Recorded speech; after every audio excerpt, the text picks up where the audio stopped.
Hi everyone, welcome to my blog, Turn Your Head and Tweet. This is a blog on social media for health professionals. I started it because I have been working as a communication strategist for the Department of Family Medicine at U of T for a while now, and I've had a lot more interest in social media than I thought, and started doing presentations and workshops on it. So I thought, why not turn that knowledge into a blog? So I have 3 pages on here so far: home, about, get in touch.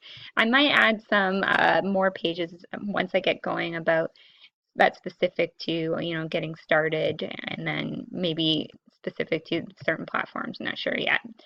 I kept it pretty streamlined because one issue I'm having is finding interesting graphics and photos for this blog. I think because it's so limited, I get a lot of what I find is just kind of lame doctor photos, stock photos. So, and if anyone has ideas on graphics or photos or anything like that to use, please let me know. So I've kept it pretty streamlined and clean.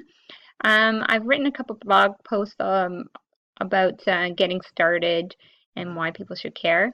So I'm still working on that.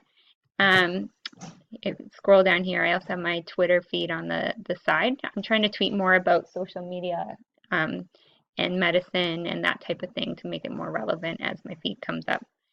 Um, about page, I've kind of kept it more to about the blog as opposed to myself, though I did add some stuff about myself as well. And you can see my disclaimer is here, that I'm hopefully will cover it. And then a get in touch page where people can email me and also follow me on Twitter and LinkedIn. Anyway, I would love to hear thoughts, feedback, ideas. Thanks so much.